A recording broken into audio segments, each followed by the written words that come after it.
Some folks call it a hoax. Others, mostly long haulers with a few too many haunted miles under their belts, tell a different story. You hear whispers, static, sometimes a voice, a cold metallic voice that doesn't ask questions. It just tells you something about yourself, something coming. Sometimes it's a warning, sometimes it's a curse, and sometimes it's your death. Now you look like someone who can handle a good ghost story, so lean in. Don't worry about the wind picking up outside or the way your headlights just flickered. That's just the mood setting in. Let me take you back to where I first heard about Channel Zero. And believe me, once you hear the full story, you'll never drive alone on Halloween again. It was October 31st, 2017. I was hauling a load from Kansas City to Denver. Nothing unusual about that stretch of road. Plenty of rest stops. Lots of fellow truckers out there with their CB radios buzzing. I was cruising along, sipping bad coffee, listening to the usual chatter on Channel 19. Truckers were telling the same tired Halloween stories.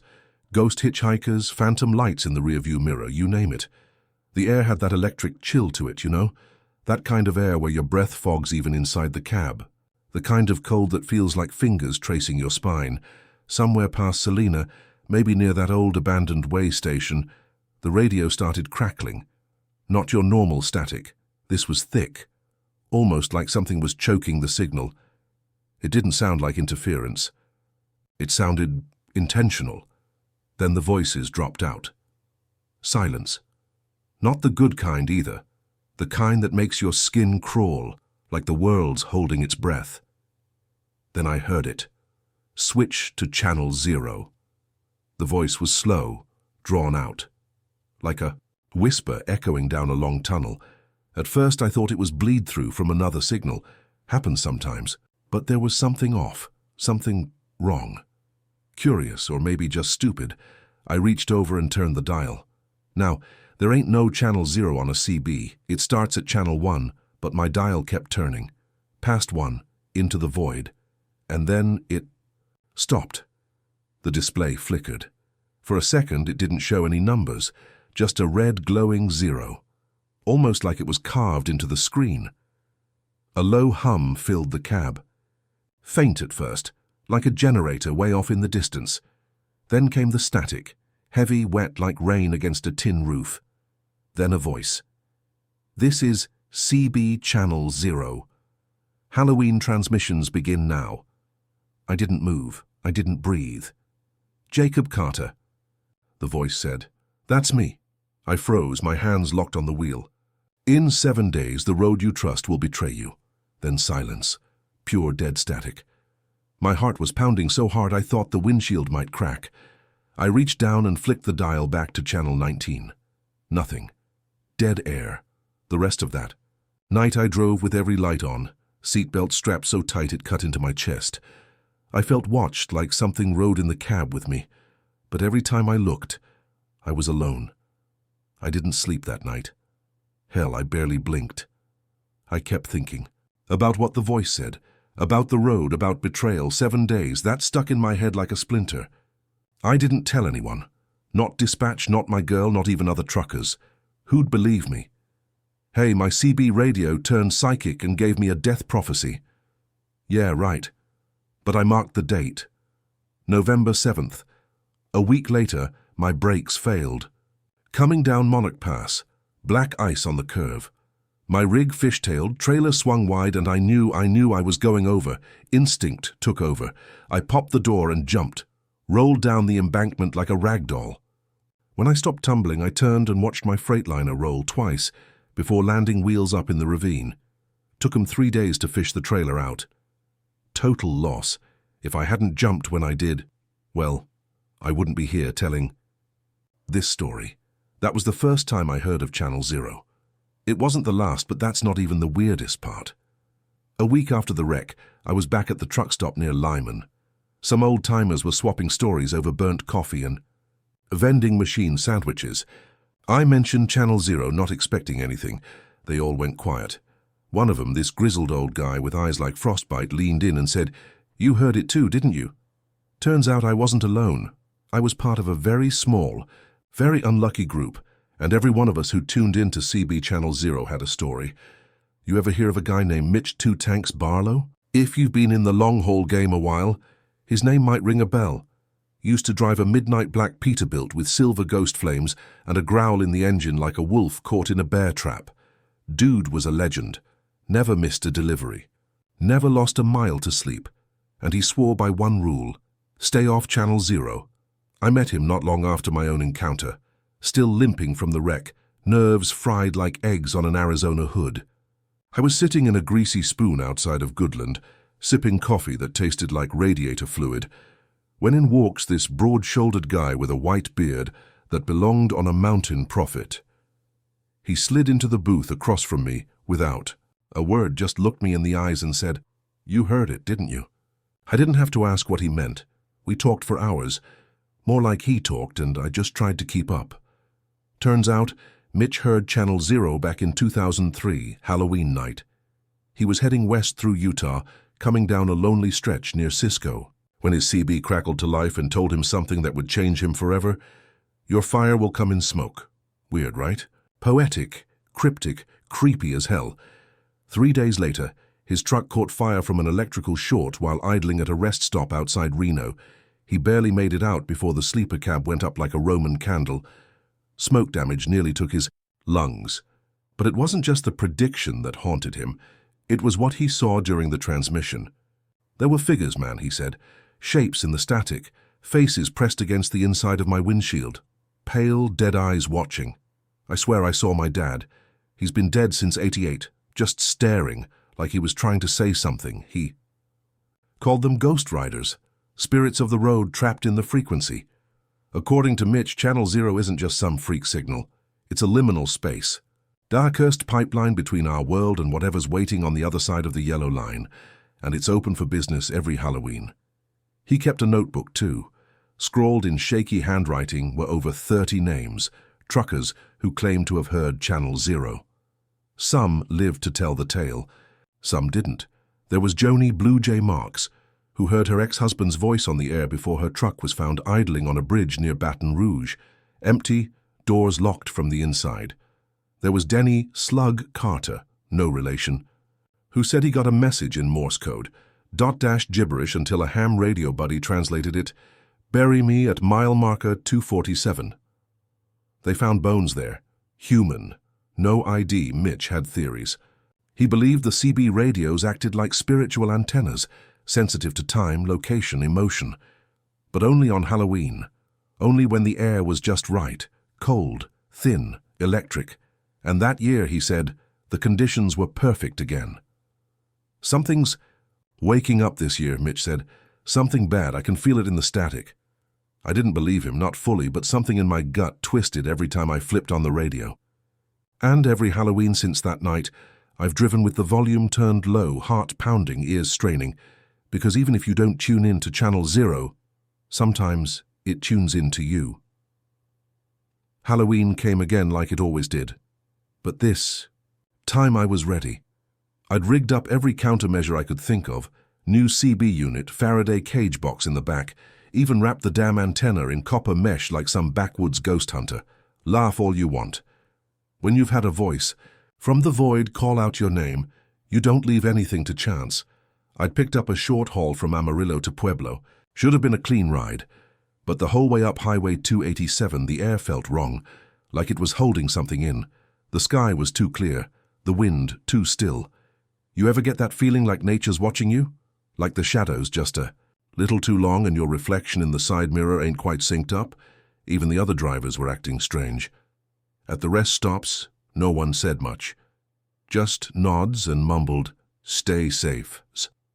One old-timer named Hal muttered something that stuck with me. It's the thinning of the veil, boy. Don't go playing with things that whisper back.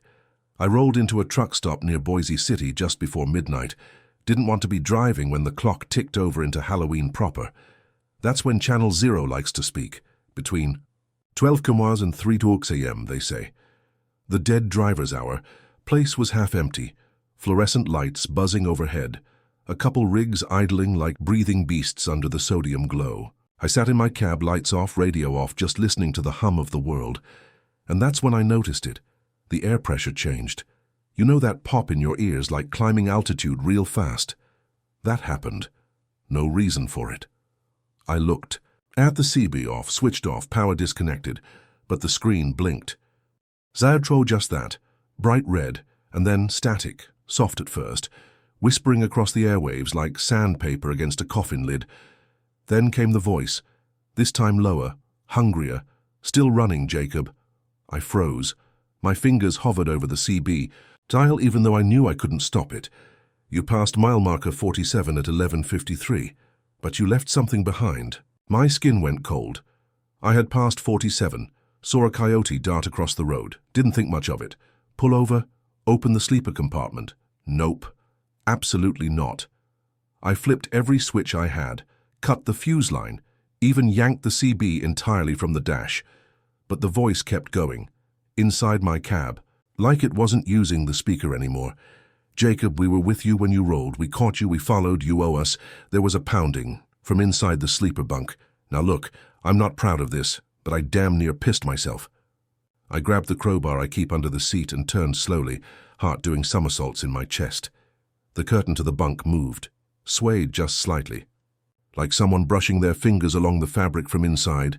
Then silence. I yanked that curtain open with a war cry and raised the bar. Nothing. Not a damn thing. Just my blanket and a road atlas. But the blanket looked wrong. Wrinkled in the bay, shape of something curled up, like someone had just slipped out seconds before. I touched it. Cold, damp, like sweat that had dried halfway. And when I turned back around, my windshield was covered in handprints, foggy, smeared outlines, too many to count. And on the inside, I checked the doors.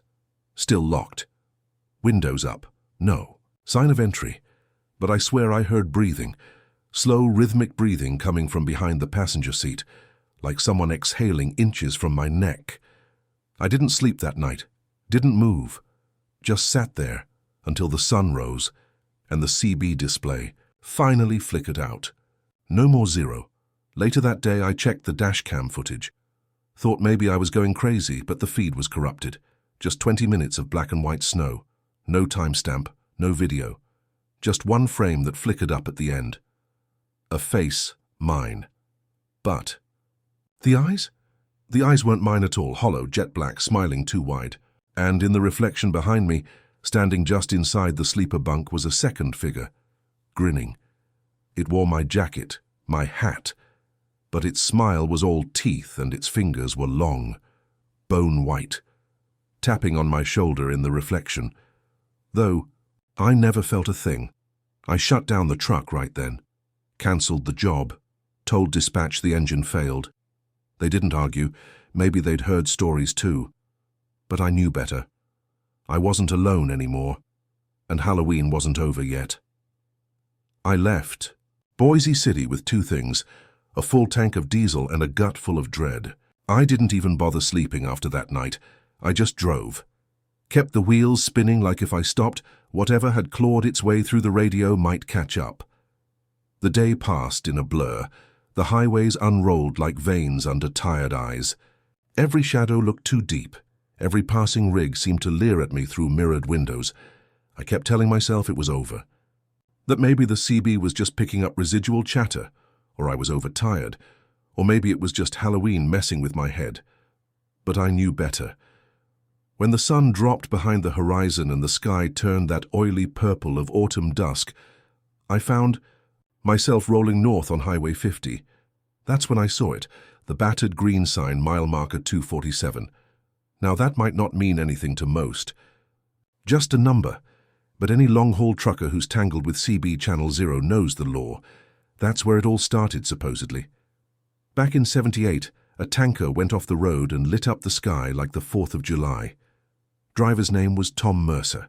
The thing is, nobody ever found a body, just the charred remains of the cab and the faint smell of diesel and copper.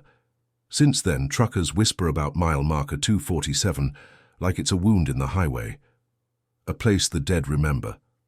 My CB had been silent since the last encounter, but right as I passed the marker, the radio hissed, like a sharp breath being drawn in. And then, the voice. Almost home, Jacob. I slammed the brakes. Gravel spat in every direction as I skidded to a stop on the shoulder. My heart was hammering so loud I could hear it over the engine idle. I stared at the CB, still off, still dead, but the voice... It hadn't come from the speaker this time. It had come from the passenger seat. I turned my head, slow and deliberate, and saw nothing. Empty seat, but the belt was buckled and it was pulled tight. The air inside the cab dropped 10 degrees. My breath came out in white clouds. Then the CB lit up again, bright red, same as before. And then the sound of chains, heavy, dragging, metal clinking against pavement. Faint at first, then louder, like it was circling the truck. Outside, the mist rolled in from the ditches. Thick, greasy. My headlights barely pierced it. That's when I saw them. Shapes in the fog. Figures. They weren't walking. They were drifting, a dozen of them, maybe more. Outlines of people, their faces indistinct. Just the shine of their eyes when the brights hit them. White, pupilless, watching. I fumbled for the ignition. Cranked it. Nothing. Again. Still nothing. The engine refused to turn. Then the CB buzzed one last time. You belong to the road. Now, Jacob. The fog slammed into the cab like a wave. Visibility zero. I screamed and punched the horn. It let out a pathetic, garbled bleat before dying altogether, and in that silence, I felt it. A hand on my shoulder. Cold. Wet. Pressing down. Like it had weight. I couldn't turn around, I didn't want to. But the side mirror gave me a glimpse. The thing sitting in the sleeper bunk wasn't me this time. It was Tom Mercer. His face was burned down to meat and shadow. His eyes shone white in the mirror. And he grinned with no lips. Just blackened teeth. He leaned forward. I never made it past this mile, Jacob, but maybe you will. The engine finally roared to life. I hit the gas like the devil himself was clawing at my tires. And maybe he was. The fog peeled away in the rear view like smoke from a dying fire. The CB went silent again. The lights returned to normal. But when I looked down at the dash, the odometer was stuck. 7. 247, 247. No matter how far I drove, the number didn't change, and somewhere in the back of my cab, the chains still dragged. The sun didn't rise after mile marker 247. Not for me. Maybe it did for the rest of the world, but my truck ran in an endless twilight now. The sky above me was bruised grey, and even though my wheels spun, the landscape never really changed. Same scrubland, same busted fences, same vultures circling. Overhead, my CB radio, channel 0, sat cold and silent like it was waiting, like it was watching. I tried pulling off the road, stopped at a diner that didn't have a name. Looked like it had been shuttered since '62. The neon sign blinked a pale red like a dying heartbeat, but the door creaked open when I pushed on. Inside? It was full of truckers. Dead ones. They didn't move, didn't eat, just sat in cracked leather booths, hands wrapped around cold mugs of coffee. Some were burned, some looked drowned. One had a tire iron sticking out of his neck, but every single one of them turned to look at me when I stepped in. Same hollow white eyes, same grey papery skin that clung to bone, and every single one of them whispered the same word. Freight. The air in the diner thickened, like syrup in my lungs. I could feel it. Their memories, their regrets, their weight. I backed out. Fast, got back in the rig, punched the gas so hard the rear tires screamed. Tried the GPS, dead. Phone, dead. Compass, spinning. I was in a loop now. A trap.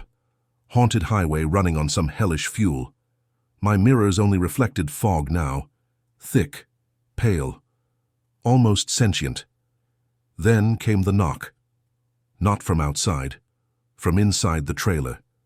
Now, my trailer was supposed to be empty.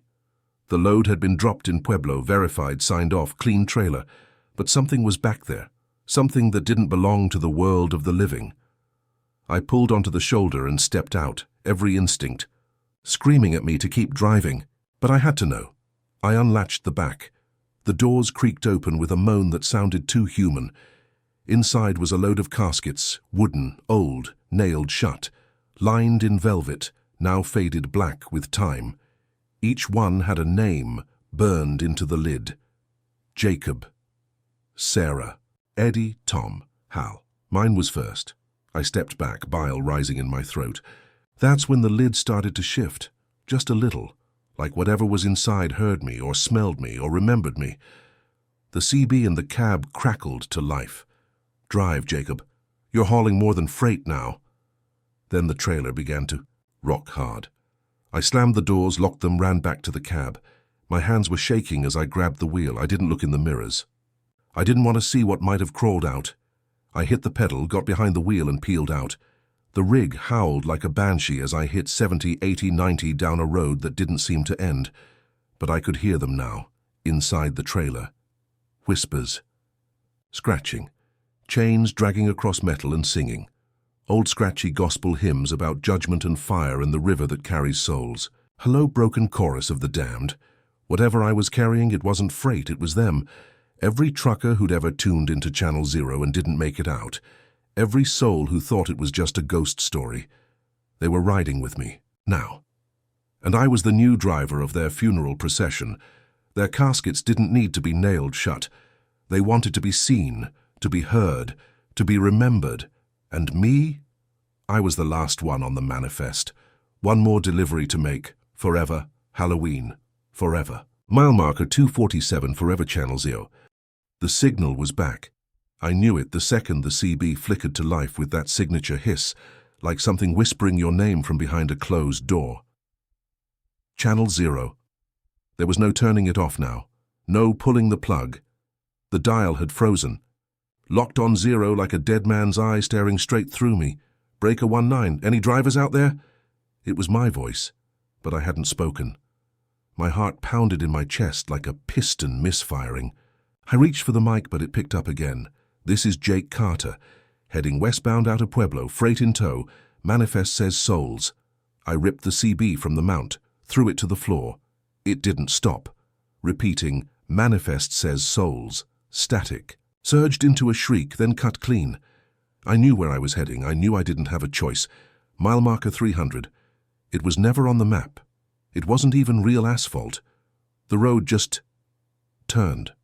A bend that shouldn't be there. Fog curled thick, like wool. Trees arched over the lanes like they were holding their breath. My headlights barely pushed the darkness aside.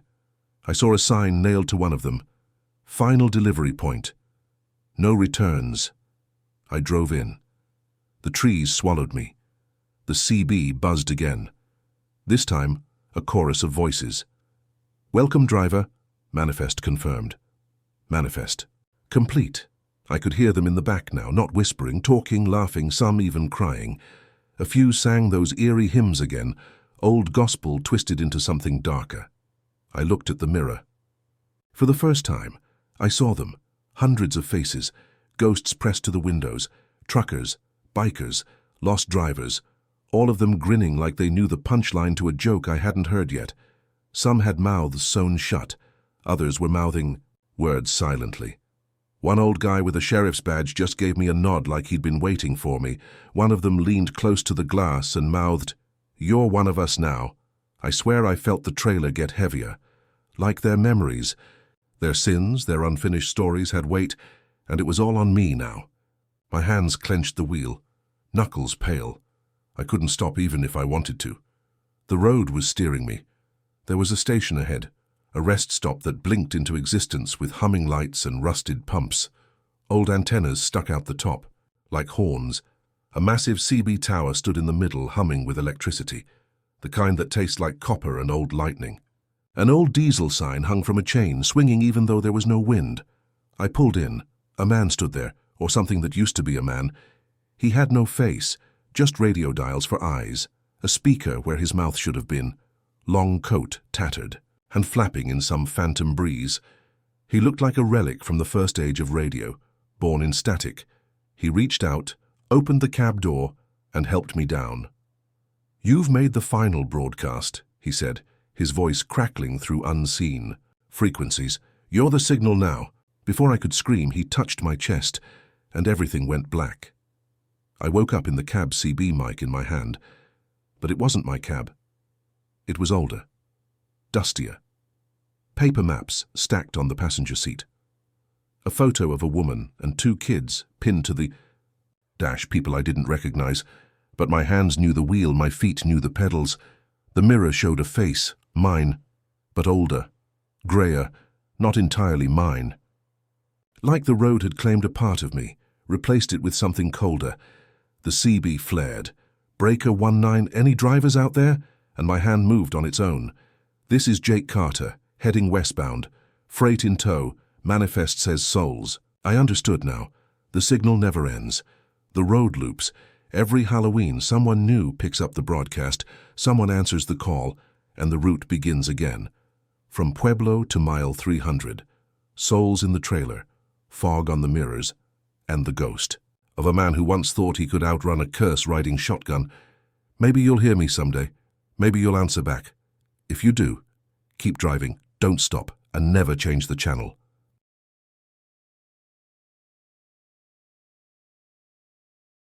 You ever hear a voice in your head whisper something that you know ain't yours?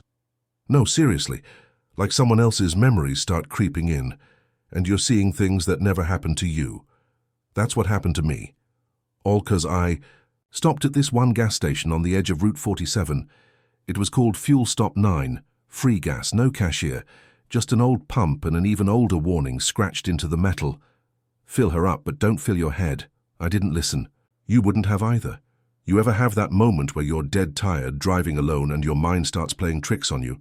Like you're not just driving anymore, you're drifting, slipping between your life and something else. That's how it was for me that night. Middle of nowhere. Desert stretch of highway so empty it felt like I was the last living person on Earth. I hadn't seen a single car in an hour. Hell, even the stars looked like they were keeping their distance. Just me, the road, and the soft blinking of my gas warning light, which had been taunting me since I passed a busted Shell station 30 miles back. Now I wasn't exactly in a place to be choosy. I'd quit my job in Phoenix on a Tuesday, packed everything I owned into my piece of crap Honda Civic, and took off like a cliché country song. No plan, just westbound, with some old rock playing low on the radio and the smell of regret in the air. I thought I was chasing freedom. Turns out I was driving straight into something else. Right when I started eyeing the side of the road for a good place to sleep off a fuel-less night, I saw it. A sign, half hidden by brush and grime, flickering in a way that made my brain think it was glitching. Fuel Stop 9 gas-free. I almost slammed the brakes out of shock. Free gas? In this economy? That's like seeing a unicorn humping a leprechaun. At first I thought maybe I was hallucinating. I rubbed my eyes, blinked a few times, but the sign was still there, pulsing, red like a heartbeat in the dark. A smaller wooden sign dangled crooked under the main one.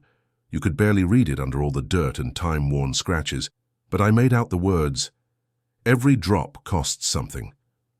I should have turned around right then, but let's be honest, you wouldn't have either. We're all built curious, especially when something's free. I mean, free gas, on an empty road. I figured, maybe it's one of those old promotional stunts. Maybe an eccentric billionaire trying to help people. Maybe it's my lucky night. God, I was so wrong. The station sat just off the road, barely lit by a single busted bulb hanging from a crooked awning. No cars, no attendants. Just one ancient-looking pump standing in the middle like a scarecrow daring someone to come closer. The kind of place you expect to find in a horror movie or an urban legend Reddit thread. And of course, I pulled in. Parked beside the pump. My engine coughed, sputtered, and died like it was too scared to keep going. The headlights dimmed. The silence was wrong, heavy. Not just quiet, but expectant, like the place was holding its breath. The pump lit up. Welcome to Fuel Stop 9. Begin fueling. No charge, no card slot, no buttons, no ad screen blaring gas station jingles. Just that message on a pale green display glowing in the darkness. It was too quiet. No bugs, no wind, no sound except for this low electrical hum, like something alive just under the skin of the world. I got out and approached it slowly, half expecting some animatronic clown to pop out, or a guy in a clown mask with a wrench. But nothing happened. Just the pump, the hum and the air that smelled. Not just of gasoline, but of something sweeter. Burnt sugar and rosemary.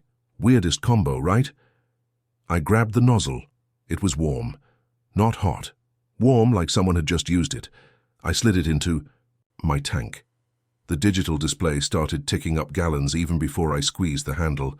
That's when the first vision hit me. Not a dream. Not a daydream. A memory, but not mine. I was somewhere else. Someone else. The inside of a van. Rosary swinging from the mirror. A child's laughter from the back seat. Spanish music on the radio. The smell of perfume. His hands were dark, calloused, older than mine. He was humming, then gone, blink back to reality. Just me and the pump still ticking. I let go of the handle and staggered back, heart racing. My tank was full. And then, you left her at mile marker 212. The words were inside my head, not like a thought, like a memory you forgot until someone whispered it back to you. I turned in a slow circle, hands shaking. No one there, just that single broken light and the glow of the pump behind me. You left her, it whispered again. But she didn't leave you. I scrambled back into my car and slammed the door. Shut? I should have driven away. I should have ignored it. But when I turned the key, the car purred to life, smooth as ever. And the gas gauge? Not just full. Over full. Past the line. Like I'd been given more than I paid for. I pulled onto the road, heart still racing. The stars had vanished behind a curtain of clouds. That's when I realized something else. The hands on the wheel didn't feel like mine. The way I was holding it, tight, rigid, wrong. I checked the rearview mirror and saw something flicker behind my eyes, like another person blinking through me, and for the next 14 miles, I don't remember driving at all. Only the words echoing in. My head, mile marker 212, you need to go back. There's something about driving long stretches of empty road that messes with your sense of time. It's like you're outside the world's clock, floating between yesterday and tomorrow, with nothing but white lines to keep you sane. But that, drive after fuel stop 9, that wasn't just time slipping, it was me slipping. I came to at the edge of my lane, tires rumbling over the road dividers, headlights shaking like they were nervous too. I grabbed the wheel, yanked it straight, heart hammering, then I saw it on the right shoulder. A lonely metal post, half sunk in sand, flickering in my headlights. Mile marker 212, just like the voice said. Now, I don't know what kind of person you are. Maybe you'd have hit the gas, peeled out of there and never looked back. But me? Pulled over. I had to. The whisper wasn't just in my head anymore. It was behind my eyes, like a pressure building up, pushing images into my brain. And they weren't fading this time. They were getting clearer. I killed the engine. Silence. Then, a smell. Familiar now. Burnt sugar and rosemary. That's when I noticed the dirt on the road shoulder had been disturbed, like something had been dug up, or buried. I got out, my boots crunching dry gravel. Moonlight slipped through clouds, pale and ghostly. My eyes were drawn to the ditch just off the road. There, tangled in desert weeds and thyme, was a faded pink backpack, the kind a kid would carry. Cartoon unicorn patch barely hanging on, half-zipped. Something dark soaked through the bottom. My stomach twisted. I didn't want to touch it, but my hand moved anyway. Not mine anymore, just an extension of that memory. I crouched, reaching toward it when she waited for you. The voice again, but this time it came with feeling, not just sound, grief, a wave of it. I gripped the backpack and pulled. Out slid a water-damaged photograph, half melted from time. But I could still make out two faces. A man, mid-50s, tired, eyes a hard smile, and a little girl, maybe 6 or 7, curly hair, big brown eyes, arms wrapped around his neck like he was her whole world, and she looked scared. That was the moment the vision hit me like a truck. I was him again, the man. His name whispered itself into my skull like it had always been there, Javier Morales. Driving. That same stretch of road in a beat-up van. The girl, his daughter Lita, was asleep in the back seat, head against the window, soft radio hum, rosary beads swinging with every bump in the road. His hands were tight on the wheel, jaw clenched. Something was wrong. Not with the van, but with him. She don't need to see what I've done, he thought. He pulled over, this exact marker, killed the engine, walked around back, opened the door. She stirred, confused, rubbing her eyes. Puppy? His hands trembled. Go on, baby. Go look at the stars. She stepped out, barefoot, tiny feet on rough gravel. She smiled up at the sky. He walked back to the van, started the engine and left her standing there, in the dark, alone. I snapped back like a rubber band, gasping, cold sweat drenching my shirt. My hand clutched, the photograph so hard it crumpled. I fell back on the dirt, heart pounding so loud I thought it might burst. The air around me pulsed, almost vibrating. She waited, she cried, she never left. The voice was louder now, not angry, just empty, hollow, like wind in a grave. I dropped the photo and stumbled back to my car, slammed the door, locked it. Like that would do anything, and that's when I saw her, in the rearview mirror, a little girl standing in the road behind me, barefoot, still wearing that unicorn backpack, staring straight at me. Her eyes were hollow, not like dead, like missing. Like whatever soul had once lived there had long since packed up and moved on. I spun around in my seat. Nothing. Mirror. Still her. Motionless. Watching. My blood turned to ice. I started the car. Headlights flicked on. She was gone. I gunned it. Gravel. Spraying as I peeled back onto the road, tires screeching like demons were chasing me. And maybe they were. I didn't stop driving until the sun started rising over the desert hills. But even as light bled back into the world, I didn't feel safer. Just more awake. That gas, still full. That voice, still whispering. And that girl, still watching from the rear view, even when there was nothing there. Absolutely. Welcome back. To the ride from hell. By the time I rolled into a town, any town, I was shaking like I'd mainlined caffeine and regret. Some little dot on the map, 2 stoplights, 1 bar, and a diner that hadn't changed its menu since the 70s. I pulled into the first motel I saw, a crumbling place called the Desert View Inn, which was rich, considering there was no view. Just power lines and dust. The room was cheap and smelled like bleach, trying to cover up something worse. I didn't care. I locked the door, pulled the curtains shut, and sat on the edge of the bed, hands still gripping the steering wheel in my head. I couldn't stop thinking about her, Lita. That little girl standing at mile marker 212, or the ghost of her, I guess. But the thing that scared me more than the image of her? The guilt, the deep, hollow guilt that didn't belong to me. That wasn't my daughter. That wasn't my memory. But somehow, it felt like it was. I tried sleeping. Bad idea. Every time I closed my eyes, the memories came flooding back. Not just Javier's this time. Others. I saw a woman at a payphone sobbing in the rain, a kid biking down a dirt path only to vanish at the edge of a lake, a truck driver swerving off the road with something black and dripping in the passenger seat, each one like a punch to the gut. I felt their panic, their desperation, their final moments. It was like their lives were bleeding into mine, seeping, saying through every pore. I woke up screaming around 3 a.m., drenched in sweat, and that's when I heard it. The engine, running, outside, my car. I staggered to the window, peeled back the curtain, headlights on, engine idling. Driver's side door wide open. I grabbed the room key, rushed out barefoot and half-dressed. The second I opened the car door, the voice hit me full force. Not in words this time, in memories.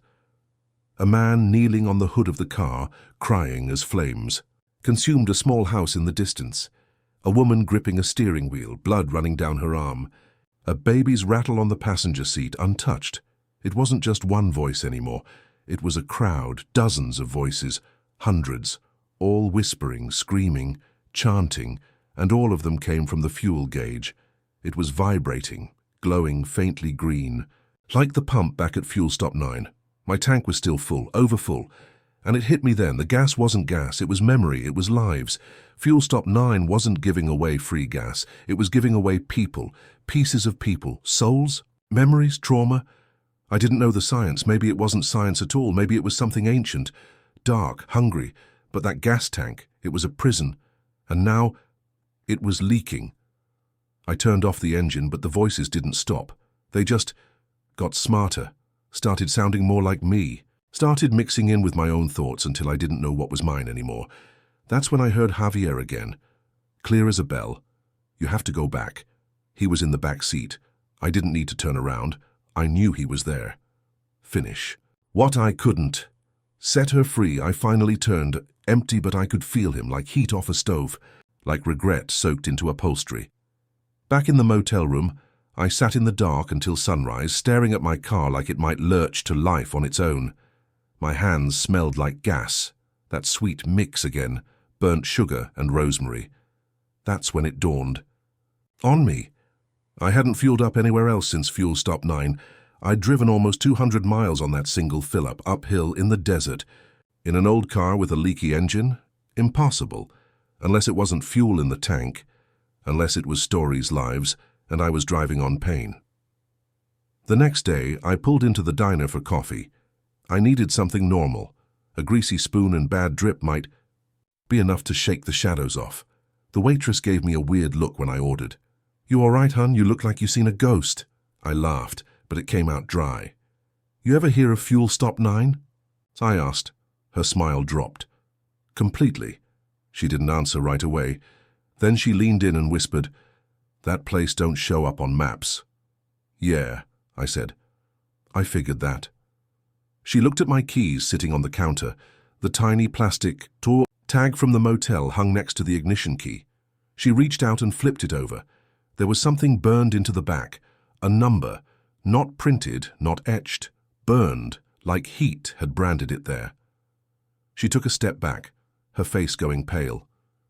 "You need to get rid of that car," she said. I didn't even ask how she knew. I just nodded. But I didn't get rid of it, because I knew something she didn't. The car was mine now, yeah. But I wasn't the one in control. By the time I left the diner, I wasn't sure if I was still driving the car, or if it was driving. My hands gripped the wheel, sure, but something about the steering felt loose. Not mechanically, spiritually.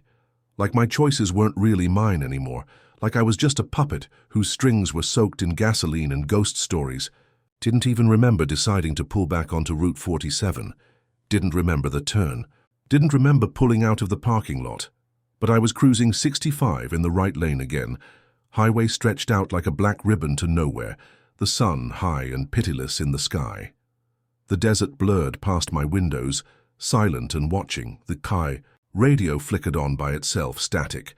Then voices, not DJs, not music, just clips of things I didn't mean to. She was just sleeping. Why would you leave her there? Don't turn around, don't. I hit the power button, nothing. Held it down, still nothing. I even yanked the damn fuse out of the console. Didn't stop the voices, because they weren't coming from the radio. They were coming from the passenger seat. It started subtle. The smell hit first. That damn scent again, burnt sugar and rosemary, except stronger now, more acidic. Like the sweet had soured. Like the fuel was spoiling. Then the air got heavy, like pressure in a plane cabin right before a crash, and then the seat belt clicked. Passenger side clicked, no one there. I glanced over, and for half a second, I swear, I saw her, Lita, curled up in the seat, head against the window, like she'd just fallen asleep on a long ride home. Then she was gone.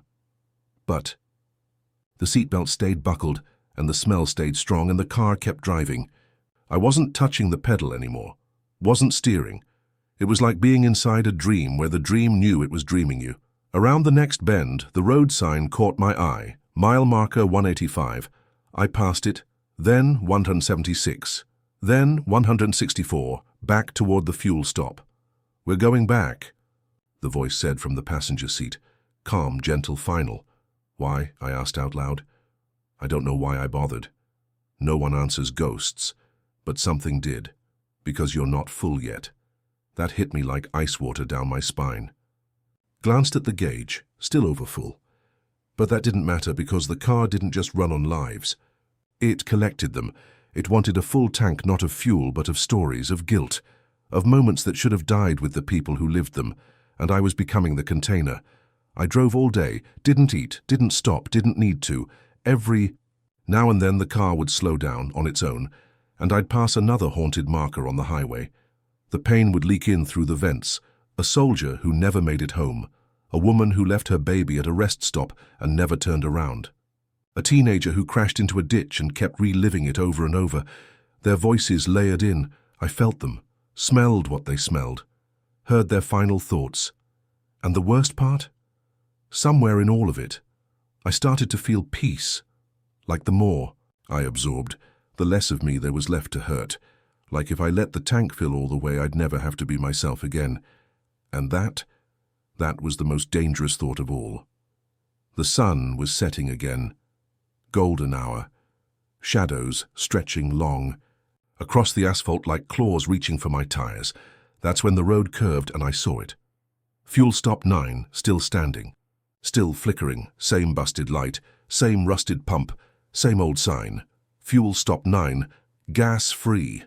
But now, another sign had appeared, spray painted on the cracked pavement in dripping red. Full tanks don't leave. I slammed the brakes. Tires. Screamed. The car didn't stop. It rolled right up to the pump and parked itself like it had just pulled into church. The engine cut.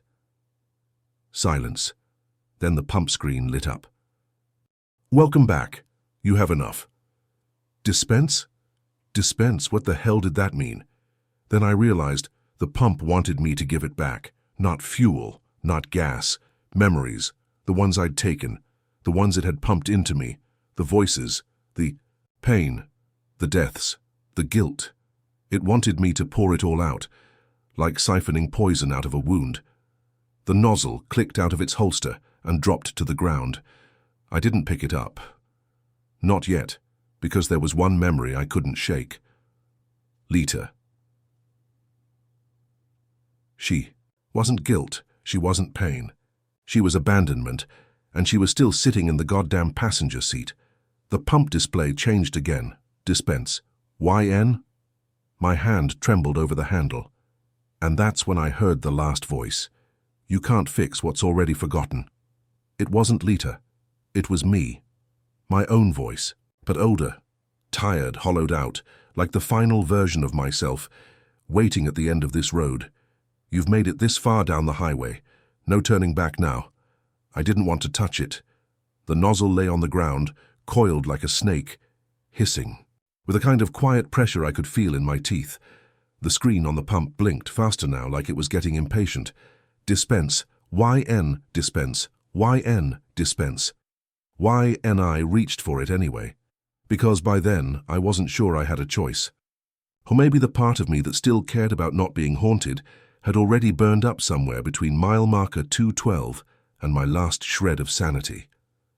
I wrapped my hand around the nozzle. It was warm, breathing warm, like something was alive inside it. And the moment I lifted it, the whispering stopped, not like silence. No, this was worse. This was attention, the voices, the lives, all those memories I'd been dragging around like a sack of ghosts. They looked at me, not with eyes, with presence, with weight, and I swear I could feel them lining up behind my eyes, waiting their turn.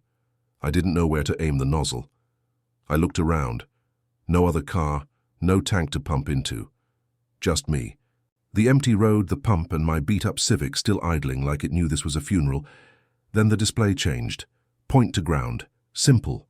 Cold. Final. I aimed the nozzle at the dirt and squeezed. It didn't spray fuel. It screamed. A high, sharp psychic screech like 1,000 people shouting at once through a speaker wired into my bones. And then the siphoning began. The first memory that poured out was Javier's. Like a dam had cracked, and his regret bled out in a stream of images, leaving Lita, the rearview mirror, the van driving away under moonlight while a child's cries faded behind him. The moment it left me, I collapsed to my knees, like something had been carved out of my chest. Then came the next one. The soldier with the letter he never sent. Then the woman who walked into the lake with stones in her coat. Then the boy who never made it home from a party, stuck forever in a loop of screeching tires and shattered glass. Each one drained through me, through my hand, into the dirt like cursed ink, and each time I felt a little lighter, a little less like I was carrying strangers, a little more like myself. But then, the car door opened, passenger side, and she stepped out. Lita, or what was left of her, not a ghost, not a child, something in between. She didn't walk, she floated, feet never touching the ground, hair drifting around her like it was underwater. Her eyes, I'm still empty but no longer cruel, just sad. She looked at me. I lowered the nozzle. "I'm sorry," I whispered. Not because it was my guilt, but because someone had to say it. And the man who should have? He gave up that right. I held the nozzle out to her, not sure what would happen. She stepped forward, touched it, and vanished. Just like that, a single petal of rosemary drifted down where she stood. The nozzle hissed, then stopped. The display on the pump blinked again. "Dispensing complete. You may go." I dropped the hose. The tank on my Civic dropped like a stone, from full to empty, to below empty. The engine died. Silence. And that's when I realized what free really meant. You don't pay for the gas. You pay with what's left of you after it's gone. The tank had been keeping me alive, feeding off the pain I carried, and the pain of all the others I didn't even know were in there with me. Now that it was empty, I was too. I don't remember how I got back to town. I must have walked, or maybe someone picked me up, I don't know. But when I woke up again, I was in a hospital bed, hooked up to IVs, eyes burned raw from dehydration. They said I'd been found, wandering Route 47 barefoot, mumbling about fuel and ghosts. They asked about the car. I said it wasn't mine anymore. They found it, abandoned at mile marker 9, engine cold. Tank bone dry. The pump? Gone. Fuel stop 9 wasn't there anymore. Not even the sign. Just dust. And silence. All right. You've come this far. Past the whispers. Past the memories. Past the ghosts in the fuel. Now it's time to finish the ride. They let me out of the hospital. 2 days later. No charges, no police follow-up. Just a clipboard full of forms and a nurse with kind eyes asking if I had anyone I could call. I lied and said yes, because it was easier than saying, everyone in my life is either dead, left behind, or not real anymore. I didn't go home, I didn't have a home, but I tried to make something like a life again. Cheap room above a hardware store, part-time job moving boxes at a distribution center, trying to act like I wasn't waking up every night hearing seat belts, clicking in the dark. Most days I told myself it was over. Fuel stop 9 was gone, the car was gone, the voices were gone, until 3 weeks later. It started with the dreams, not the horror kind, worse, the nostalgic kind. Dreams of memories I'd never lived. Her dog I never owned licking peanut butter off my hands in a summer backyard. A wife I never married singing off-key while painting the kitchen. A kid, Lita maybe, but older, laughing at a knock-knock joke I never told. I'd wake up crying, not because they were nightmares, but because I missed them. I missed lives that never belonged to me. Then one night the dream stopped, and the sound started. It was around 3:12 a.m. Funny how trauma has a timestamp. I woke up to the sound of a car idling, soft, steady, like a mechanical heartbeat outside my window. I got up, slowly, didn't even grab a weapon. Part of me already knew what I'd see. I pulled the curtain back.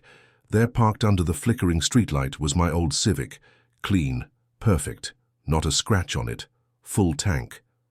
I opened the door, and the smell hit me again, burnt sugar and rosemary. Didn't get in, not at first, just walked around it slow and deliberate, like maybe if I circled it enough times it would vanish back into hell. But it didn't. It waited, like it always had.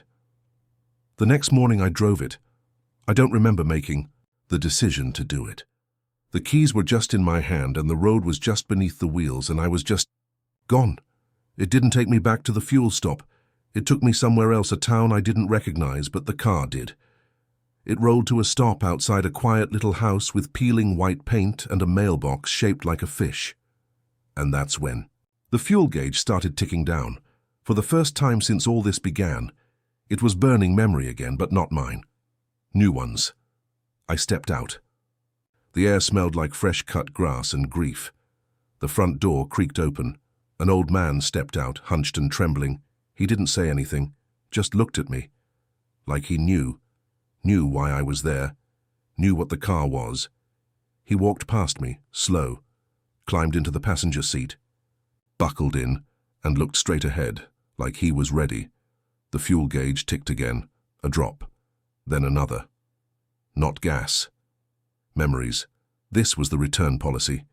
You don't keep what you collect, not forever. You deliver it, one by one, person to person. Like a grim postman with a haunted engine and a cargo hold full of unfinished lives.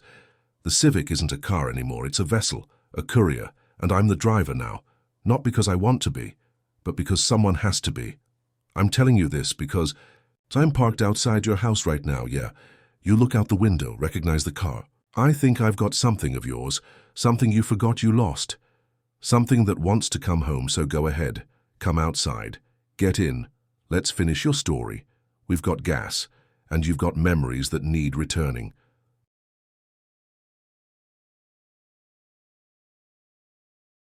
Ever hear of a rig that kills if you slow down? Not wrecks you, not breaks down, but kills. Like for every mile you drop below 47, somebody dies. Real people. Real bodies. I didn't believe it either.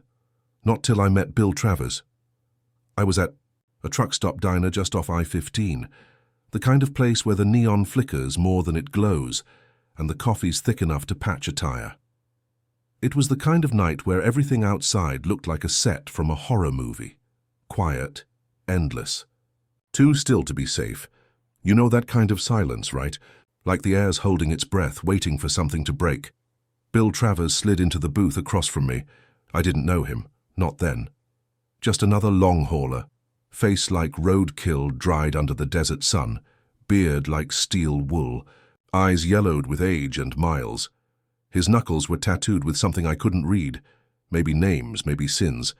But his rig out back was what caught my attention. Matte black Kenworth W900, no chrome, no decals. Just a long slab of metal that looked like it ate smaller trucks for breakfast. He sat down without a word, ordered black coffee, then just stared at the cup like it had answers. We sat in silence for a while, me scrolling through nothing on my phone, him looking like a man deciding whether to speak or disappear forever. Then out of nowhere he said it. You ever hear about a speed governor that kills? I looked up. Like the engine governor limits speed? He nodded once. Only this one's cursed. Keeps you at 47 miles per hour. Drop below that and someone dies. I laughed. Because what else do you do? But Bill didn't laugh. Didn't even smirk. I ain't talking about hypotheticals, he said. I'm talking real deaths, real people, and not strangers. People I know, people I love. One for every mile I lost. I leaned in just a little. I didn't want to, but I couldn't stop myself. And he started the story. It was a few years back. Late October. Air crisp, sky clear. Night stretched out like a dark promise. Bill had picked up a strange contract, one of those late-night, too-good-to-be-true hauls. Pickup was from a freight yard just outside Flagstaff.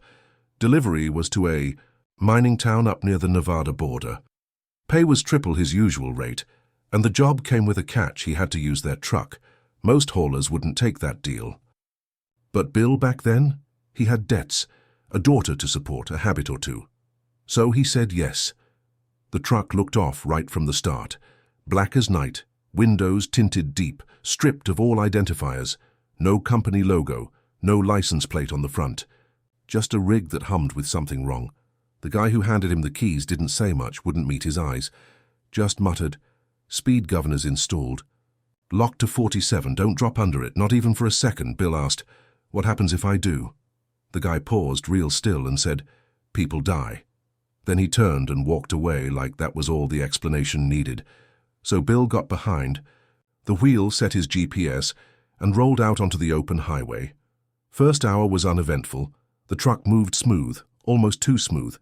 It handled like it knew the road better than he did. He chalked it up to new equipment. Maybe they'd just tuned it up nice. But then he tried to slow down, just to test. He'd forgotten about the warning by then. Eased off the pedal and the truck locked up. The pedal stiffened like steel. Wouldn't budge. Then the dashboard lit up with a dull red glow. Not a warning light. Not an error message. It said, in letters that looked carved instead of digital, "Don't do that," he blinked. The message vanished. The radio came on all by itself, not music, static. Then a whisper, almost childlike, said, "Keep going." Bill's heart stuttered. He turned the radio off. It stayed off. But the voice came again, this time from the CB, which wasn't even plugged in. "Don't stop, mister, or Daddy dies." And then his phone buzzed. It wasn't supposed to have signal out there, dead zone, always had been. But the screen lit up with a photo. It was his daughter, 8 years old, asleep in her bed. The timestamp matched the exact moment he looked at it. Another buzz. New photo, same room, same bed. But now she was lying strangely. Head tilted too far, eyes open. Blood smeared across her pillow like someone had painted it with shaking hands. Screamed, slammed the brake. The truck didn't care. Then it laughed. He said he didn't know how to describe it. Said it wasn't the engine, or the radio, or even his own voice echoing in panic. It was the truck. Like the metal itself had a voice, something deep and hungry. It rattled in his bones and made his fillings ache. He hit the gas instead, tried to push it faster. Maybe he could outrun whatever this was. But the needle didn't move. Still 47. Exactly. Drove like that for hours, straight into nowhere. Stars above, black all around, and the truck whispering death at every mile. And then came the first mile marker. He looked at the side of the road, saw someone standing there, a man in a flannel, shirt, familiar face. It took him a second to place it. His cousin, Jason, the one he used to fish with, the one he hadn't called in years. Jason stared at the truck as it passed and then vanished. A moment later, his phone buzzed, a news alert. Local man dies of heart attack while fishing. No witnesses. Bill said he tried to scream, but the truck absorbed it. Like the sound couldn't leave the cab. Like it belonged to the machine now, he drove the rest of the route straight through, hands locked on the wheel, sweat pouring like rain down his face. When he reached the drop point, a wide gravel lot beside a collapsed mine, there was no one there. Just a steel door in the rock and a single light. The crates unloaded themselves. He didn't ask how, didn't want to know. He tried to leave the truck there, keys still in the ignition, but when he stepped away, his phone buzzed. Photo of his daughter, breathing, alive. Caption said, 47 or she's next. So he got back in, and he never stopped. 3 years now, he said, never under 47. Eats while driving, sleeps in short bursts, coasting down endless highways. He looked at me then, real calm. I don't drive fast anymore. I drive right. Exactly. 47, not 46, not 46.9. And God help me if I ever hit traffic. He finished his coffee, left a crumpled 20, walked out into the dark. And when his rig rolled past the diner windows, I swear I saw something in the cab with him, not in the passenger seat, just behind him, grinning. And the tail lights, they pulsed, not blinked, like a heartbeat. A hungry one. Bill told me the next part with a cigarette shaking between 2 fingers and eyes that hadn't blinked in what felt like an hour. Outside the diner, the sun was starting to rise. One of those pale desert mornings where even the light feels hungover. But inside that booth, it still felt like 3 a.m. Nothing sacred happens at 3 a.m. This was maybe 6 months after he first picked up the cursed rig. By that time, he had the routine down to a science. Drive steady, 47 miles per hour, never stop. No traffic lights, no idling at truck stops. If he had to fuel up, he'd do a slow loop around the pump lanes while a buddy filled him up. He paid people under the table for favors like that. Said it was cheaper than blood, but there's one thing you can't plan for on the road: Vegas traffic. He was heading through the outskirts, desert behind him, neon ahead. He always avoided the strip, too many variables. But this time, the detour signs pushed him straight toward it. Construction zones, backed up exits, and a sea of brake lights like some twisted holiday parade. Bill saw it coming before he even crested the hill, the highway slowing, cars creeping, red taillights stacking like dominoes, and his stomach dropped. Could feel it start to stir, he said.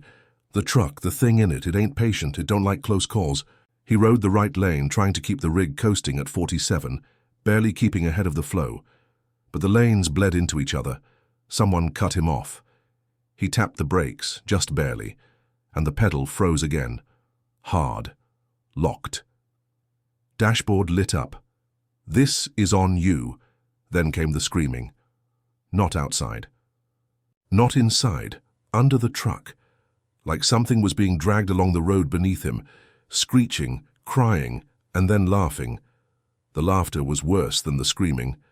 That's when the radio crackled to life again. This time, not a whisper. Not a voice, a scream, a woman's. He couldn't make out the words at first, but then they cleared right through the static. "Please, please stop, he's bleeding." Bill gritted his teeth, knuckles white on the wheel. He tried the horn, but the rig had disabled it. It didn't want to warn people, it wanted them close. The radio screamed again. "It's a child, he's in the road, stop, please stop." Bill slammed the pedal, nothing. He stared ahead and saw it, just for a second, a kid standing in the lane, hands up, no time to react. Not that the truck would have let him, but when the rig rolled over the spot, there was nothing. No impact, no sound, just a low, deep chuckle from the engine bay. That's when he knew. The truck was testing him, seeing how far it could push before he broke. Then the real nightmare began. The traffic ahead came to a full stop. Accident up the road. Lanes closed, cars parked bumper to bumper. Bill was boxed in, no exits, no shoulders, nowhere to go, and the needle on the speedometer dropped. Counting 8, he said the moment it dipped, his phone lit up. Notifications. Non-stop. Texts, calls, photos, news alerts, every one of them death. A gas station he'd stopped at a week ago exploded. A waitress from a diner in Colorado overdosed. A guy he once helped change a tire, hit by a drunk driver. Then a picture came through, his daughter alive, smiling. Then another, her school bus, empty, windows blown out, blood on the blacktop. Bill screamed, and the truck, finally, moved. He didn't do it. He didn't press the pedal. The truck surged forward, right over the median, across the grass divider, straight into the oncoming lane. Headlights flashed, horns blared. A sedan veered off into a ditch. A minivan spun out. But the truck rolled on, steady, at 47, unstoppable. But the thing is, the truck didn't just keep moving. It cleared the path. Bill looked in the mirrors briefly out of instinct and saw the pile-up behind him. Not cars crashing into each other, cars disappearing, gone, like they'd never been there, just empty road and smoke. And sometimes in the smoke, he said he could see hands reaching up from the asphalt, waving, begging. He didn't stop to check. He couldn't. That night, he crossed 4 states without dropping a single mile. Didn't sleep, didn't blink, didn't think, just drove. When he finally pulled into a rest loop somewhere in Oregon, one of his safe circles, a remote loop of private road he'd mapped, for emergency resting, he got out of the cab and puked for 15 minutes straight. The asphalt was covered in ash. Not dirt, ash. He checked the undercarriage. No blood, no dents, no damage. But the steel felt warm. Like it had been through something alive. He told me that night changed something, not just in the truck, in him, because that was the night the truck stopped punishing him for slowing down. It started rewarding him for obeying. The next morning, his daughter's photo arrived on his phone. Not a warning, not a threat, just her eating cereal, wearing a shirt he didn't recognize, one she didn't own. Caption read, "She's safe, for now." And that's when he knew. He wasn't just a prisoner in that truck. He was its driver and its executioner. The question was never, what happens if I slow down? The question was, how long until the truck asks for more? You still with me? Good. Because the next part, it ain't just about passengers or photos. It's about the thing he met in the Nevada desert, the thing that called itself the foreman. So after Vegas, after that traffic jam that turned into a ghost story, Bill kept it moving. He drove through the night, through the morning, through a day that didn't feel right. The sky looked too white. The clouds didn't move. You know, that feeling you get when you've been awake too long and everything feels like a memory of a dream you never had. He was living in that feeling. The truck didn't need to stop, didn't want to. It was like the engine didn't even burn fuel anymore, just souls. By this point, Bill had stopped asking questions. He didn't care where the fuel gauge sat or how the tires didn't wear. He kept it at 47, always, like religion, like ritual, because the rules were simple now. Obey, and the people he loved lived. Disobey, and the truck picked someone to bury. But even in this tight, cruel system of death and survival, the road wasn't done playing with him. He got a ping on the GPS, one of those old Garmin units, clunky and cracked, mounted on the dash like a tumor. He never used it, never needed it. The truck knew where it was going, but this time the screen lit up all by itself and said, "Rerouting to the yard." No address, no distance, just 2 words, pulsing. He tried to ignore it, thought maybe it was a glitch. But the truck started to veer on its own, not like swerving. Nothing sudden, just a slow, stubborn lean off the highway onto an old frontage road, one of those roads where the lines have faded and the gravel whispers. He fought the wheel. Didn't matter. The truck was in charge now. He coasted along a stretch of desert nothingness for what felt like hours. No markers, no signs, no radio signal. Just the steady hum of the wheels on old pavement and the soft whine of something in the engine that had started sounding wet. Eventually, he saw it. The yard. That's what the sign said. Just the yard. It wasn't a truck stop. Wasn't a scrapyard. It was something older. Bill said it looked like the bones of a forgotten factory, half submerged in the sand, rusted scaffolding clawing at the sky like broken fingers. No fences, no cameras. Just twisted metal and shadows that didn't match the angle of the sun. The truck stopped on its own just outside the gate. Bill sat there for a long time.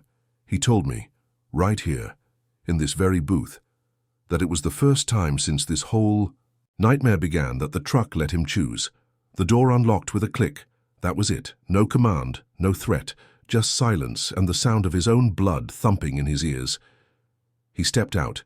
The air smelled like burnt copper and ozone. He walked through the gate. Didn't remember walking, not exactly, more like floating. Like the ground was pulling him forward. Like the sand was chewing on his boots, one step at a time. The deeper in he got, the more the metal around him looked less like machines and more like bones. Long ribs of rusted steel, bolted jaws, cranes twisted like antlers. And then, from between 2 slabs of melted aluminum, something stepped out. It was tall, too tall, wore a long coat made of chains and drive belts. Face hidden under a welder's mask, blackened and warped. It didn't speak right away, just watched.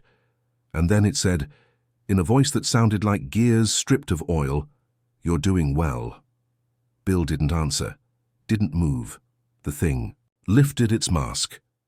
Bill told me he couldn't describe the face under it, not because it was grotesque or inhuman, but because it kept changing. It was his daughter, then his father, then his own face, smiling wrong, and finally, it was nothing at all, just void. Then it spoke again. "You've earned the truth." Bill didn't ask what that meant, didn't have to. The thing reached out and touched his shoulder, cold like battery acid poured through leather. And suddenly, he saw it. Not with his eyes, with whatever part of you understands death. The truck wasn't haunted, it was inhabited. A soul made of roads and blood. Something born from every crash, every scream on asphalt. Something that fed on momentum, on fear, on lives traded for speed. It wasn't a machine anymore. It was a deal. A mobile altar. And Bill? He was the priest. The thing. The foreman, that's what it called itself, told him he was one of many, that other drivers were out there running similar rigs. Each one cursed, each one chosen. Some delivered pain, some delivered mercy. but all of them obeyed the same rule. Keep moving, or the road starts taking what it wants. The foreman stepped back, disappearing into the walls of steel like it had never been there, and Bill, without thinking, without blinking, walked back to his rig. The door was open, the engine already idling, dashboard glowing like an altar. He climbed in. The screen flickered. Good chapel visit. He put his hands on the wheel, and just like that the speedometer rolled up us to 47. He told me after that night, things changed. The truck didn't just punish anymore. It asked, it offered choices, opportunities. Sometimes he'd pass a broken down car on the shoulder. A family huddled inside. The truck would whisper, "Slow down just a little, you'll save them." Sometimes it wasn't mercy it asked for. Sometimes it said, "Tap the brake, just once. He deserves it." And Bill, he didn't always say no, because when you ride long enough with something like that, you start to think like it. Start to believe maybe it's not evil, maybe it's just balance, maybe it's justice, or maybe that's just the voice of the foreman, whispering from the passenger seat. Still listening? Next time I'll tell you about the little town in New Mexico where Bill tried to finally shut it down for good. Thought he found a priest, a ritual, a way to break the curse. Only thing was, that town didn't exist, not on any map, but the people sure screamed real. He told me this part slower than the rest, like it hurt to recall, like each memory was a splinter pulling itself back into the skin. We'd moved booths by then. The waitress was giving us strange looks, maybe because of the way he talked, or maybe because the coffee in front of him hadn't been touched in hours. It was ice cold, blacker than oil. Bill said it was late spring when he tried to end it. Desert was still cool at night, air sharp enough to sting. He'd just passed through Texas and was drifting across New Mexico, hugging the edge of Route 60 deep into nothing. The truck had gone quiet. No whispers, no voices, just that steady, obedient 47 on the dash. That kind of silence only happens when something's watching. He'd heard a rumor at a trucker dive somewhere outside Amarillo about a priest. Real old exorcist type. Not the church-approved kind, but old school. Mexican Catholic mixed with something even older. Navajo, maybe. Or something worse. They said the man lived in a town called Carne Oscura, black meat. Not a comforting name. Bill had never seen it on a map, but that didn't mean much. Plenty of desert towns exist without ever showing up in Google Earth. So when the truck took an unmarked road that wasn't on his GPS, and yet still said rerouting, he didn't fight it. He let it guide him. The highway melted into gravel, then sand, then just earth. Eventually a sign appeared, one wooden plank hanging from rusted chain, leaning sideways like it had given up a long time ago. Carne Oscura. Pop, unknown. Under it, carved by hand, "You are here for now." The road narrowed into a main street with maybe a dozen buildings on each side, a post office, a church with no cross, a general store with no door. Everything looked like it had been burned and rebuilt a dozen times. Nothing was square. Nothing stood straight. Like the town had been forgotten by time but remembered by something else. No people. Not at first. Then he saw them. Shadows moving between buildings, peeking through broken windows. Shapes with hands that didn't move right. Faces that didn't blink, but there was one person waiting for him in the middle of the street. A man. Old, real old. Long robe. Eyes milky white, skin dry and stretched like parchment over a skeleton, too proud to lie down. He held a staff made of twisted rebar and bone. When Bill stepped out of the cab, the old man didn't speak. He just pointed at the church. Bill went inside. The place stank of wax and blood, not fresh blood, old, dried, like something holy had been killed there. On the altar sat an engine block. No crucifix, no pews, just rows of old tires set up like offerings, and hanging from the rafters instead of saints were license plates. Hundreds of them, maybe thousands, all burned around the edges. Bill stared, and then the old man spoke in a voice like sand grinding against rusted steel. "You want to be free?" It wasn't a question. Bill nodded. "You drive the black one, the devourer, the highway altar." Bill didn't correct him. He knew what the man meant. The old man gestured to the engine block. "Leave something behind. something real, something alive. That's the trade. Bill reached for his wallet, pulled out a photo of his daughter, the last physical one he had, torn at the edges, smudged from being pressed against his chest every mile he drove. He laid it on the block. The lights dimmed, the ground shook, and the license plates rattled. The old man chanted something in a language Bill couldn't place, not Spanish, not Latin, something older. Bill said he felt a pressure in his chest, like the truck's hands were wrapped around his lungs. Then the front doors burst open. The truck was there inside the church, didn't crash, didn't roar, just appeared, like it had been summoned. The old man screamed. Bill turned, saw the priest get yanked backward by something invisible, lifted into the air like a rag doll. His robe shredded, his bones cracked, and something peeled out of him. A shadow made of gears and broken glass. It screamed in metal. It bled oil. The shadow pointed at Bill, and Bill ran. He said the church caught fire behind him, but there was no heat. Just sound. The kind of sound that comes from inside a dead person's mouth. He climbed into the truck, the dashboard lit up. Nice try, then. Next time, trade better. The engine roared to life, and they drove, right out of Carne Oscura. Only as there was no sign on the way back. No buildings, no road, just desert. When he checked the GPS again, it said, route corrected, 47 miles to purpose. That was the moment, he told me, when he gave up trying to escape. The foreman had shown him the truth. And now the road itself, whatever twisted version of it the truck belonged to, was making sure he stayed the course. He wasn't just on a cursed route, he was the route, and every mile, every soul he passed without helping, without hurting. That was the real ritual. Balance, obedience, worship. You think that's bad? Just wait. The next stop, a way station in Idaho, one that hadn't been open in 10 years, where the DOT agents didn't ask for a logbook, they asked for a confession. Bill didn't want to stop.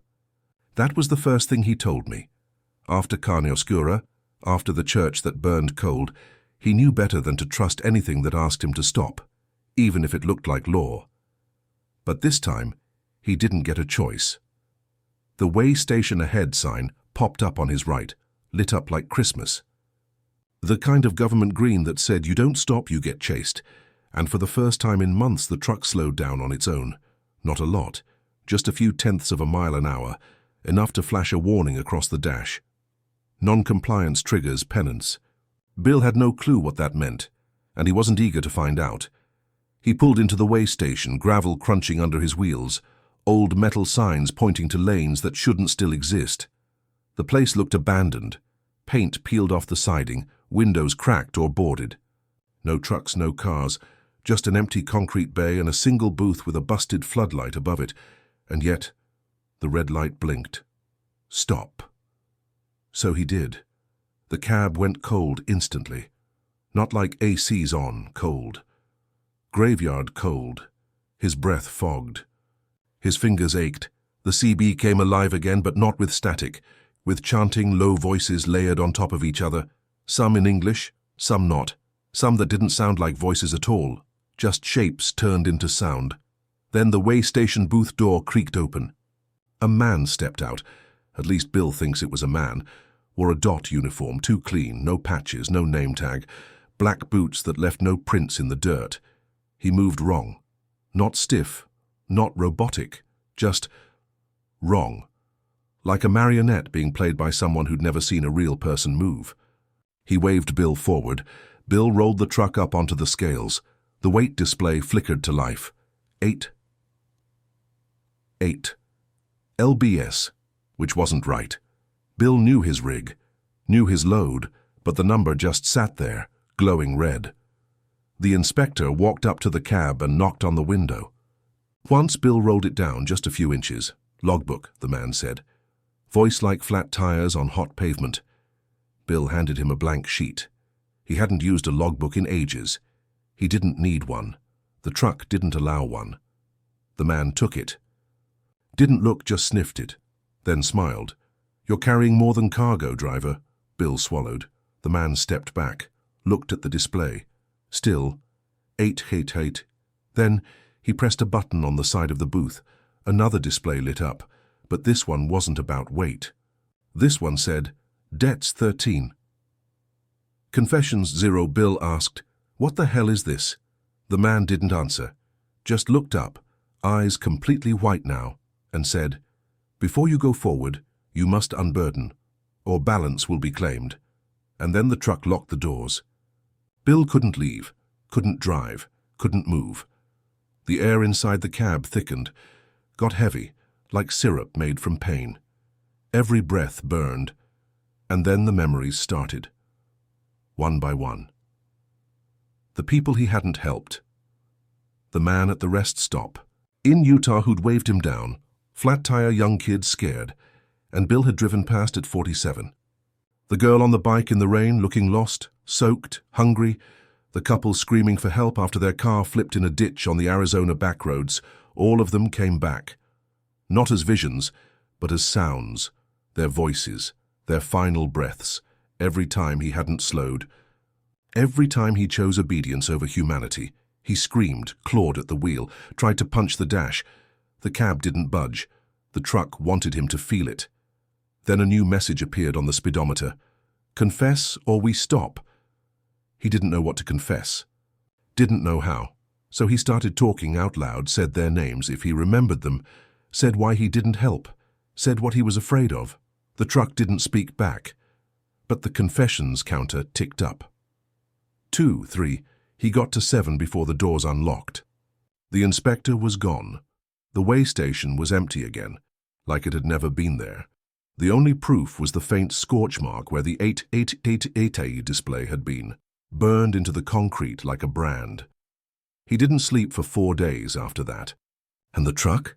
It started whispering again. But this time the voices were different, not strangers, the people he confessed to leaving, their voices, their questions. Why didn't you help? Was she worth more than us? Was your daughter's life worth all of ours? And worst of all, what happens when she's the next wait? So yeah, that weigh station? Not about pounds, not about tires or permits. It was about balance, and it made sure Bill remembered. He wasn't just the one behind the wheel. He was the scales too. After the weigh station, Bill got quieter.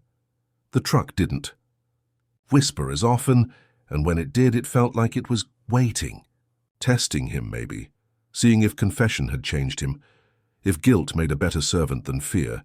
He didn't answer. He just drove. Northwest.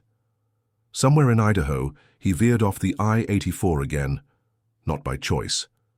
The truck turned on its own, guiding him down one of those old service roads that disappear between ridgelines, like something trying not to be found.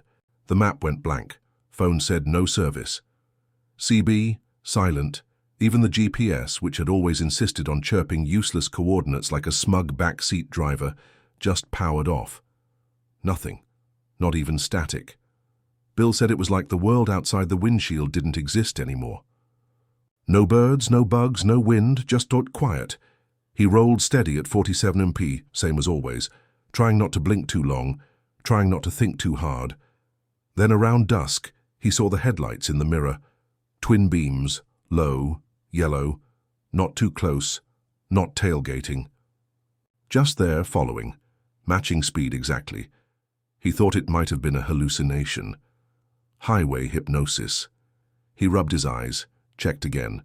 Still there. Steady. No make or model he could recognize. Just lights. And a shadow behind them. He reached for the CB. Tried channel 19, nothing. Tried channel 9, nothing. Then he tried one he didn't recognize, no number. Just a red switch he hadn't touched before. It hissed, then clicked, and a voice answered. His own. You ever wonder how this ends, Bill? He jerked the mic away, stared at it like it had grown teeth. No, he muttered. Hell no. But the voice kept coming through the speaker. Calm, familiar. Slightly tired, like someone who already knew how the story ended and was just trying to help you get there. I tried the same exits you did. Can't Oscura, the foreman, confessions at the scales, you think you're the first? Bill looked back again. The truck behind him was closer now, still matching 47. No license plate, just a chrome grille like a sneer. You know what I figured out after 2 years and 700,000 miles? The voice continued. There is no end. There's only the handoff. Bill gripped the wheel tighter. What handoff? He whispered. The CB laughed. Every altar needs a new priest. And just like that, the headlights behind him vanished. Not faded, not dimmed. Gone. He slammed the brakes. Big mistake. The dash lit up red. Violation 2 mph. Collateral selected. His phone buzzed. He fumbled it open with shaking fingers. Video grainy, jumpy, like an old VHS tape. It showed a man at a gas station, someone Bill didn't recognize until he did. It was him, an older version, beard thicker, skin rougher, standing beside the same truck, same paint. Same broken mirror, watching another man climb out of the cab. A younger man, clean-cut, scared, hands shaking as he touched the wheel. The older Bill looked at the camera, looked at him. Tag, you're it. The video cut out. CB crackled again. But this time the voice wasn't his. It was the new guy's, panic-stricken, begging. What is this? Why won't it stop? I didn't sign up for this, man. You gave this to me. And the older Bill, who'd just watched the handoff, whispered back, through the radio. We all did. Someone gave it to me too, you just don't remember yet. Bill screamed, but the truck didn't slow. It smoothed out, like it liked the idea, like it was ready. That night, when Bill finally pulled off into a remote clearing to sleep, not because he needed to, but because the truck let him, he stared at the stars and realized something bone deep. He hadn't been driving the truck for months. He was being driven by a route, by a curse, by whatever lived in the bones of the road. And somewhere out there was a kid just like he used to be, a new driver, being hunted by a voice that would soon become his own because the truck always needed a driver. And the road? It never ends. Bill's hands shook so bad he almost dropped the keys when he pulled the truck into that clearing. The radio went dead. No whispers, no voices, no warnings flashing on the dash. Just silence, thick and heavy, like the calm before a storm that knows exactly where it's headed. For the first time in months, he thought about getting out, just walking away from the truck, leaving it to rot out here under the stars, leaving the cursed speed governor and all its horrors behind. But he didn't, because deep down Bill knew that if he left the truck, if he slowed down or stopped for good, someone would die, and maybe not just a stranger, maybe her, his daughter. He took a breath, bitter and cold like the desert night, and he knew what he had to do. He ripped open the glove box and pulled out the only thing left from his old life, an old rusty wrench, chipped and bent, with his daughter's name scratched into the handle. He'd carried it for years, a talisman against bad luck. Bill's fingers wrapped around it tight, knuckles white. Then he climbed into the cab, heart hammering. He glanced at the speedometer. Perfect. The cursed governor held him there like a steel leash. He reached beneath the dash, fingers fumbling for wires and circuits, anything he could cut, unplug, or fry to break the curse. The truck hissed. The engine growled low and warning. The dash flickered. Speed limiter locked, and then the voice came, clear, cold, unforgiving. Why fight what you are? Bill ignored it. He yanked at wires, sparks flying. The engine roared and shuddered. Lights on the dash flashed red. He felt the truck fight back, like a living beast. The steering jerked, the brakes resisted, and the accelerator wouldn't budge. But Bill was desperate. He wasn't just fighting for himself anymore. He was fighting for the next driver, for the kid who'd been handed this hell on wheels without a warning. And maybe, just maybe, for a chance to save her. He slammed the wrench into the engine block. Metal screamed. The truck groaned. The speed jumped.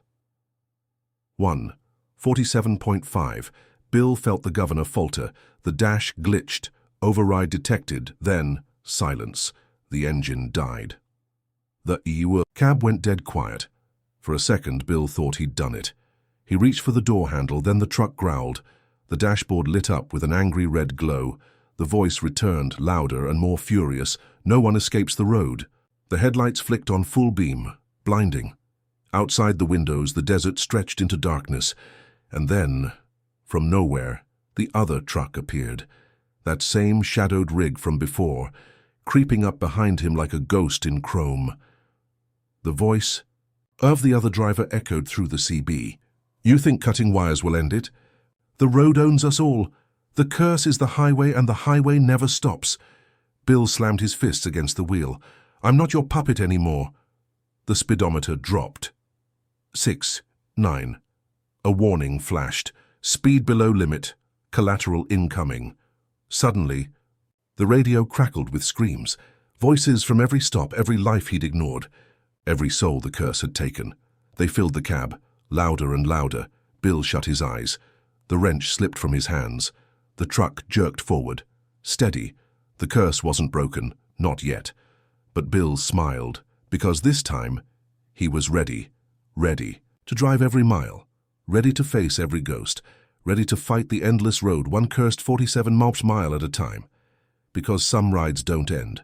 They just keep driving.